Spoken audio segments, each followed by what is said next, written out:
Bonjour à tous les amis, Babéos pour trading-future.net.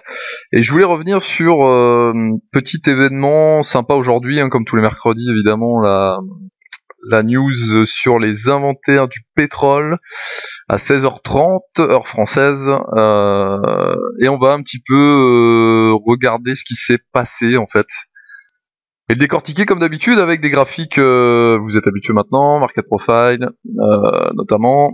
Et on va essayer de remarquer une chose qui moi m'a vraiment intéressé au départ. En fait, c'était cette zone. Alors, j'ai fait un travail de préparation un petit peu plus important, on va dire.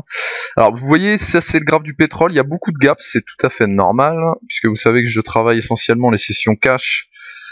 Et en l'occurrence, il n'est affiché ici que de 15h à 20h30. Session Nimex, et du coup il y a forcément tout un travail de recherche à la baisse, parce qu'on se dit bon, où est-ce que même s'il y a une forte volatilité, forcément il y a des niveaux techniques qui vont répondre à la volatilité qu'il va y avoir suite à la news, d'accord. On est sur une news qui apporte de la volatilité, mais qui est récurrente, qui fait partie intégrante de l'actif, quoi qu'il en soit.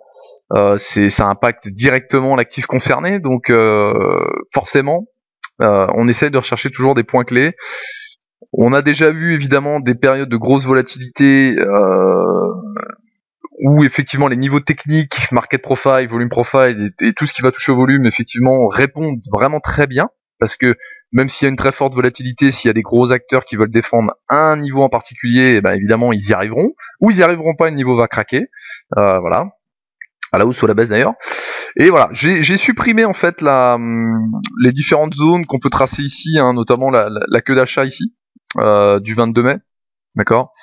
On avait une value area ici qui n'avait pas été visitée, on avait une autre value area qui n'a pas été visitée à un tick près, on a eu un POC ici qui n'a pas été visité de la journée du 19 mai, donc qui correspond à 19 mai, qui correspond au vendredi dernier. Ok. Donc le travail de préparation, il encadre finalement. Je vais peut-être les retracer encore une fois.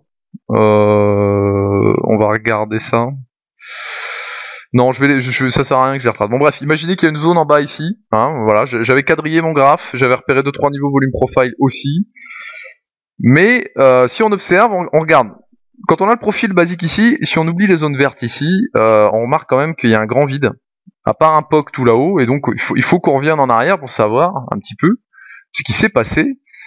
Et sur la journée vraiment charnière finalement du 19 avril, d'accord, on a eu cette très grande journée baissière, d'accord, on a ouvert ici, on a clôturé ici, entre 53 et 51,20, il y a quasiment 200 ticks de range dans la journée, donc c'était plutôt intéressant, enfin dans la journée, entre 15h et 20h30 encore une fois. Ensuite, on a continué de descendre, d'accord, c'est des journées assez particulières, mais on a hop, retracé tout ça. Et on arrive, comme par hasard, hein, je l'invente pas, on arrive sur des zones de single print qui n'ont jamais été revisitées. C'est quand même assez fort. Des zones jamais revisitées comme ça, c'est quand même très fort. Et malgré tout, ça date d'il y a plus d'un mois, d'accord. Et pourtant, ça a fait son effet. Donc j'avais tracé, on le remarque ici, hop, d'accord. Ça, c'est ce qui restait de la single ici. La single, elle est plus grande que ça. Vous voyez, partout il y a le chiffre 1 ici. Jusqu'ici, c'était une single. Ici, elle a été retracée. Et en fait, la première touchette, si on regarde bien, hop, voilà. On a eu cette zone-là. Il y a eu encore cette zone-là de single et cette zone-là de single print. D'accord. On voit, il n'y a qu'un seul TPO. En l'occurrence, la lettre J ici, la I ici. D'accord. Avec le chiffre 1 qui indique qu'il n'y a qu'un seul TPO. Ok, et quand on avance un peu, tac, voilà. Donc en fait, ce qui restait à combler des zones de single, eh ben je l'ai tracé. Et comme par hasard, j'ai envie de dire, à 51,75, on s'est retrouvé évidemment sur une zone extrêmement importante de début de single print, 51,75, on va se la tracer sur Ninja. Tac, 51, on a dit 75, d'accord. Tac, ici en l'occurrence. Non, je vois que ma ligne est déjà... Alors j'ai de gros problèmes avec NinjaTrader aujourd'hui, c'est normal. C'est mon PC qui veut ça. Et je vais régler le problème assez rapidement. J'ai dû enlever de la mémoire vive pour une réparation, en l'occurrence.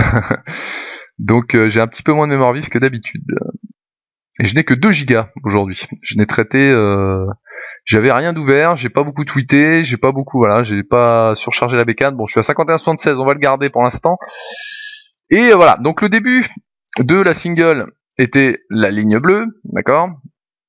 Extrêmement intéressant de regarder ce genre de problématique, puisque 16h30 c'est ici, hein, on le voit ici, d'accord ? Première bougie. Et deuxième bougie, une minute après, on liquide 562 contrats acheteurs, d'accord, sur tous ces tics-là. Voilà, pour sortir 562 contrats sur le pétrole pendant une news d'inventaire, il faut quand même être prêt à se faire slipper. Parce qu'autant vous dire que cet acteur-là, je sais pas qui c'est, il a exécuté 562 contrats, mais entre 51,69 et 51,52. Imaginez, vous rentrez en position, vous avez, boum, vous avez 17 ticks comme ça de slippage, c'est impressionnant. En sachant que les 562 contrats sont pas fait exécuter tout en haut, mais bien au milieu de ces 17 ticks. Donc voilà, et quand ça arrive, forcément la volatilité fait que la bougie a débordé ce niveau, d'accord. Mais voilà, on a bien un gros acteur qui s'est placé. Maintenant, reste à savoir la direction finalement du prix. Si on regarde avec un autre graphe, Sierra Chart ici, on est plutôt pas mal. On est plutôt pas mal. L'open a été ici et on voit très bien. Là, on est sur un graphique en 30 minutes, d'accord. Que bah voilà, la zone de single, les 562 contrats sont là-haut et que le prix a complètement chuté. On est en train de coter à 51,16. Comme par hasard sur le pic de ces 30 derniers jours. Ce n'est pas le fruit du hasard, évidemment. Mais bref, il y avait quand même une démarche assez intéressante dans cette news, qui était justement le flow. D'accord ? Donc quand on regarde Bookmap, ça c'est à 16h30 en fait. Donc là on voit tous les contrats que le même acteur passe, d'accord ? On pète ce niveau de liquidité. Et là, c'est l'effet un petit peu flipper. Ça va très vite, d'accord ? Ça va très très vite. Et voilà, on rebondit, j'bam et j'bam. Vous voyez ? C'est comme un pattern finalement j'ai envie de dire de bougie. Puisque voilà, on a des patterns de triangle, etc. Hein, ça c'est assez fort à regarder aussi. Mais on aurait pu se tracer évidemment déjà une petite ligne de résistance ici, puisque dans Ninja, on était en plein milieu là sur les 562 contrats. Le niveau de liquidité ici nous le montrait aussi, et on avait cette barrière de liquidité au-dessus qui a absorbé les contrats, d'accord, ici, ok, et ensuite, clac, on attaque. Vous voyez un petit peu, essayez d'imaginer que tout ce qui est à droite ici, ça n'existe pas, d'accord. Et une fois qu'on arrive là, on touche, on met quasiment la pression à l'inside. L'inside, c'est la meilleure, la meilleure offre ou la meilleure demande. Hein, c'est au plus près du prix, d'accord. On met la pression, on touche ce niveau de liquidité qui était censé faire support, on touche le deuxième, on remonte et le niveau reste, absorbe encore une fois les achats, on retouche à peine à un tick près et ensuite on chute. C'est super intéressant de regarder ce genre de comportement dans la liquidité, et ça ramène évidemment, devrais-je le dire, des opportunités, puisque si on regarde aussi le plus bas ici, à 51,33, d'accord, ce gros rond qui finalement a lieu ici, et de suite derrière on spoof sous le prix, on est en train de spoofer sous le prix, hein, d'accord, et ensuite clac, on remonte petit à petit. Là il y a un scalp aussi à faire, à 51,36, et 51,36. Tac, si on regarde bien, ça correspond à ces fameux 346 contrats, d'accord, qui ont des contrats vente, d'accord, qui ont été absorbés. Donc on a à la fois l'absorption, la réaction du prix, c'est d'upticker suite à un spoofing sous le prix au niveau du bid, d'accord. C'est-à-dire qu'on a ces 346 contrats qui se déclenchent, c'est le premier événement. Essayons de décortiquer. C'est le premier événement. Que fait le prix suite à ces 346 contrats? Est-ce qu'il continue de chuter à mort? Non, il remonte immédiatement. On est sur un graphique, on est sur une bougie ici en 1 minute, hein, ici. Au sein de cette mèche, on a 346 contrats qui se déclenchent à la vente, et le prix uptick. Mais il uptick pas par hasard, il uptick parce que forcément on est en train en plus de mettre la pression dans les ordres limites. Sous le prix, on voit, regardez un petit peu l'effet. Je suis en train de zoomer là. Ah ouais, on peut zoomer avec ce tout petit truc là, c'est assez sympa, attendez. Alors, on va essayer. Regardez, l'effet escalier, là on le voit très bien. Tac, tac, tac. Voilà, il y a un peu le spoof. Et il est 16h36, ça fait 6 minutes que la news est sortie, c'est encore très volatile, mais on a une vision claire et précise de ce que font les acteurs.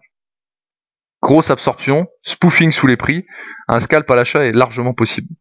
D'accord ? Je le répéterai jamais assez. Et ensuite, qu'est-ce qu'on fait? Si Bookmap veut bien me le montrer, si mon PC veut bien refonctionner, du coup, c'était assez dur aujourd'hui. On va corriger, on l'a fait là d'ailleurs, on corrige, vous voyez un petit peu ici. Donc là forcément avec le contraste de Bookmap, là les contrats ici sont plus importants que ici. Donc on le voit un peu moins.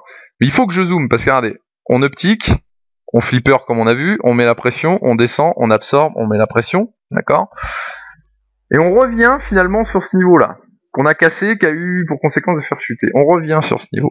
Donc déjà au niveau, j'ai envie de dire, pattern graphique Bookmap, c'est très visible ce niveau-là, d'accord? On fait un pullback en fait, hein, ni plus ni moins. Et où est-ce qu'on revient si ça ne suffisait pas, complémentarité des outils, d'accord? On revient ici, au sein de la zone des 562 contrats. Donc on peut s'attendre forcément à une défense de ces ordres, à une défense finalement du marché, de l'acteur qui est là présent. Et on voit la défense, elle est là, elle est bien représentée ici. Pile sur le niveau précédent où finalement on a cassé ici, on défend ici, c'est juste magnifique. C'est vraiment magnifique. Et ça montre finalement toute la complémentarité qu'il peut y avoir entre les deux outils, le flow, le carnet, et voilà. C'était la toute petite analyse et réaction suite à l'événement d'aujourd'hui, inventaire du pétrole. Je vous dis à très bientôt les amis. Ciao, ciao.